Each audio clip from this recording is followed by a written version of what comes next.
Bonjour à tous et à toutes. Je me nomme M. Ngoyo Moutiga Junior. Je suis de formation ingénieur en mécatronique. J'occupe le poste d'ingénieur projet chargé du bureau d'études au sein de Prodagy Gabon. Aujourd'hui, dans ce petit tutoriel, nous allons voir une activité que nous faisons régulièrement au sein de Prodagy Gabon lorsque nous recevons des projets au sein du bureau d'études. L'activité que nous allons voir aujourd'hui se réalise en deux tranches. La première tranche, nous allons voir un configurateur de moteur. Et la deuxième tranche, nous allons vous présenter brièvement le logiciel que nous utilisons pour faire la conception électrique de nos armoires électriques. Comme vous pouvez le constater, nous sommes sur un logiciel de Schneider. Prodagy Gabon étant partenaire officiel de Schneider, cet outil nous permet de configurer la partie puissance du départ moteur d'une application plus ou moins simple et complexe. Dans le domaine industriel, nous avons plusieurs manières pour démarrer une pompe.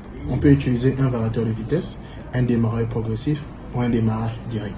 À travers ce configurateur, nous allons vous présenter un exemple de démarrage de pompe avec un démarrage progressif. Le logiciel idéalement configuré et idéalement conçu par Schneider Electric est un logiciel plus ou moins simple et il est en ligne. Notre configuration démarre par trois choix, soit par variateur, soit par démarreur, soit par démarreur direct. On va choisir démarreur progressif. On va appliquer commencer maintenant. Charge. On va chercher d'abord le domaine de tension. Nous sommes dans le 400 volts 3 phases. On va chercher la puissance. On va prendre un moteur de 22 kW. On va chercher l'application. L'application détermine le degré de complexité où le moteur sera mis en service. On va mettre processus industriel. On va ajuster, on va prendre une pompe. Et ici, on va avoir un résultat plus ou moins simple. Ici, avec le résultat, il nous donne le disjoncteur associé, le contacteur associé, le démarreur associé.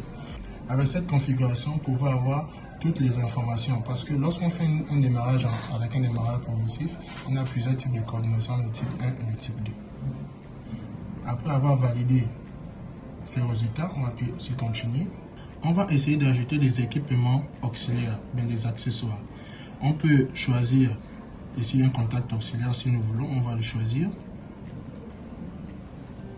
On a beaucoup de contacts auxiliaires ici, on a un GVAN1, on va ajouter à la configuration. Ici, il va nous dire un contact est ajouté, on va mettre Continuer. Et ici, il nous donne toute notre configuration. Elle est sauvegardée. Nous pouvons l'extraire, c'est-à-dire on peut l'envoyer sur un email. On peut mettre ici, j'accepte, envoyer par email. Je peux mettre l'email ici. L'email ici. Ici, on va mettre non.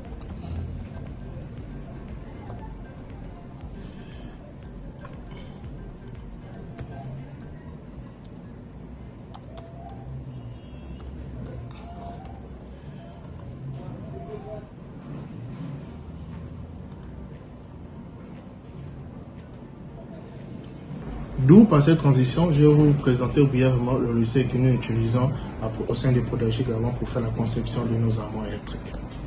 Au sein du bureau d'études de Prodagy Gabon, nous utilisons deux types de logiciels. Un logiciel pour la DAO, autogare électrique, et un logiciel pour la conception électrique, E-Plan P8 électrique. E-Plan P8 électrique est un logiciel qui nous permet de faire la conception en 2D et en 3D. Mais la complémentarité pour faire la 2D et la 3D nécessite un autre logiciel de E-Plan qu'on appelle E-Plan Pro Panel.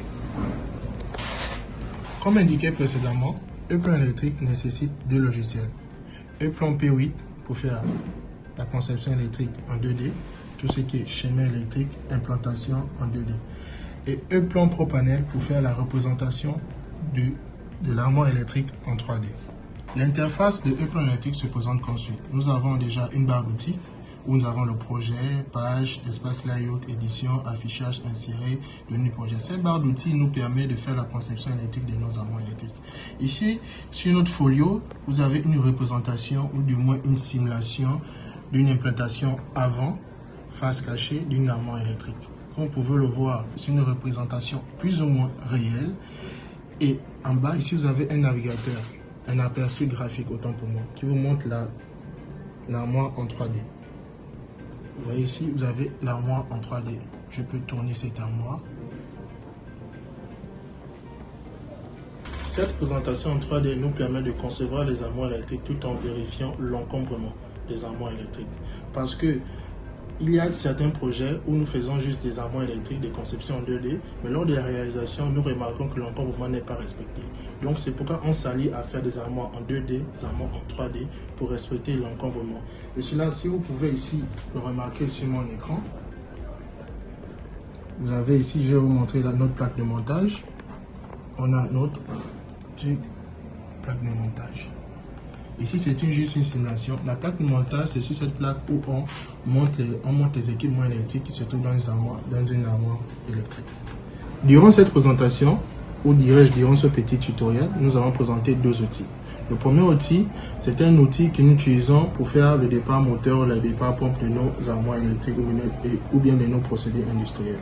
Le deuxième outil, c'est un logiciel de conception électrique qui nous permet de concevoir des armoires électriques en 2D et en 3D au sein du bureau d'études de Prodigy Gabon. Je vous remercie.